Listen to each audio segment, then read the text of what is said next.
Me and my doctors discuss about dengue fever. Dengue জ্বর নিয়ে আলোচনা করতেছি ডাক্তারের সাথে, এটা হচ্ছে ডায়লগ। তো আমি বলতেছি, গুড মর্নিং ডক্টর। শুভ সকাল doctor. I have been feeling feverish, আমার জ্বর জ্বর লাগতেছে, উইথ সিভিয়ার হেডেক, মাথা ব্যথাও আছে, অ্যান্ড জয়েন্ট পেন এবং গিটে ব্যথাও আছে। Could it be dengue? এটা কি ডেঙ্গু হইতে পারে? তারপরে বলতেছে ডক্টর, গুড মর্নিং, শুভ সকাল, you are wise to come in. তুমি তুমি এখানে এসে বুদ্ধিমানের মতো কাজ করেছো। Those symptoms are common in dengue cases. ডেঙ্গুতে এগুলো সাধারণ ঘটনা। Have you noticed any skin rashes or bleeding gums? তুমি কি কোনো ইয়ে দেখেছো, স্কিনের র্যাশ দেখেছো? Yes, actually I developed a rash on my arms yesterday. আমার হাতে বাহুতে একটু র্যাশ হয়েছিল। And my gums bleed a bit while brushing. আমি যখন ব্রাশ করতেছিলাম তখন আমার মাড়িগুলো কি হচ্ছে, একটু ব্লিডিং করতেছিল। ডক্টর বলতেছে, দ্যাট ডাজ রেইজ কনসার্ন। এটা তো চিন্তার বিষয়। Dengue is spread by Aedes mosquito. Aedes মশার মাধ্যমে এটা ছড়ায়, and can become serious if it not manage earlier. এটা যদি খুব দ্রুত ম্যানেজ করা না হয় তাহলে সমস্যা হতে পারে। Let's run a blood test to check your platelet count and confirm. তোমার প্লেটলেট কাউন্ট দেখি এবং হচ্ছে নিশ্চিত করি। Is dengue life threatening? Dengue কি জীবন ঝুঁকি বহন করে?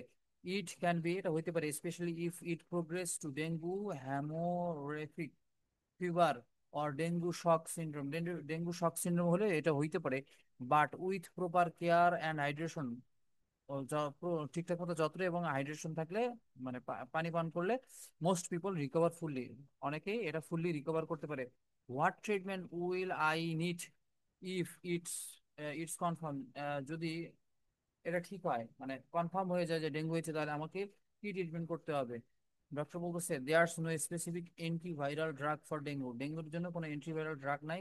We focus on supportive care. আমরা একটা কেয়ার বা যত্নের উপর নির্ভর করে থাকে। হাইড্রেশন ইজ কি?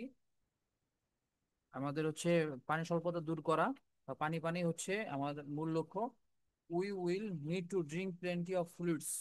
যথেষ্ট পরিমাণে ফ্লুইড খাইতে হবে। And we will monitor your platelet level, এবং আমরা তোমার প্লেটলেট লেভেলটি মনিটর করতে থাকবো। অ্যাভয়েড পেইন কিলার্স, ব্যথানাশক কিছু খাওয়ার দরকার নাই, লাইক অ্যাসপিরিন জাতীয় আর আইবুপ্রোফেনের মতো ব্যথানাশক খাওয়ার দরকার নেই, as they can increase bleeding. এটা ব্লিডিং বাড়াইতে পারে।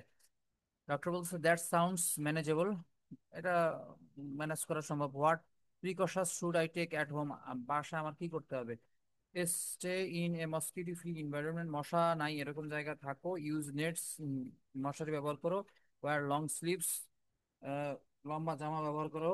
তারপরে হচ্ছে অ্যান্ড অ্যাভয়েড স্ট্যান্ডিং ওয়াটার, এবং স্ট্যান্ডিং ওয়াটার থেকে দূরে থাকো।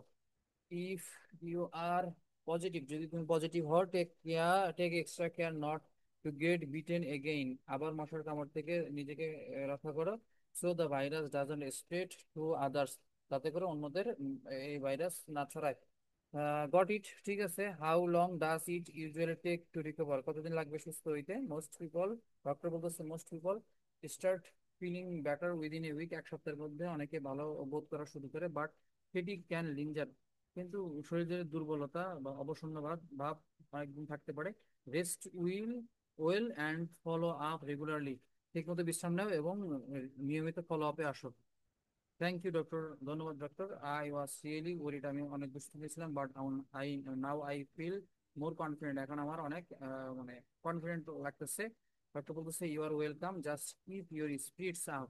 তোমার এই স্পিডটাকে ধরে রেখো, অ্যান্ড স্টে হাইড্রেটেড, এবং ঠিক মতো পানি খেও। We will take good care of you. আমরা তোমার ঠিকঠাক মতো যত্ন নিব।